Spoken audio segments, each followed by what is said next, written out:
So when we started the old 97s as sort of a rejection of the 90s grunge thing that we didn't ever felt like we could be a part of, Murray and I specifically.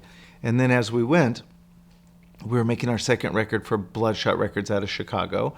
And I remember there was suddenly this big moment where everybody was trying to figure out, what's it called? Is it honky skronk? Is it alt country? Is it cowpunk? Cowpunk was a big one that almost stuck. Is it, there were all these kind of ridiculous names. Honky skronk was my least favorite. That was insane. But I was never a big fan of alt country. I got it because at the time alt rock was such a specific genre. And so alt country was kind of the response. And I think they meant stuff that was kind of indie, kind of had an edge to it, but was also rooted in traditional folky country music.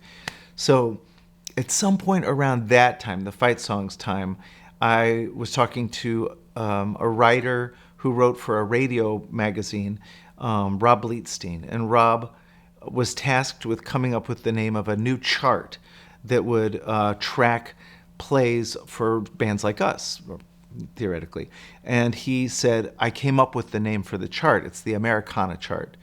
And that was the exact moment when it went from being 5 different stupid names to being this one kind of, I actually like Americana because, even though I know a number of bands from the UK that are clearly Americana music.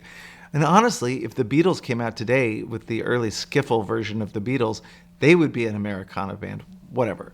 So Americana was actually fine for me in terms of being, if I had to pick some kind of name to describe our band, it was that. So it's funny that now, not only do we have a name for this thing that we and so many of our friends are kind of doing, it's also like a big celebrated genre that has its own awards show.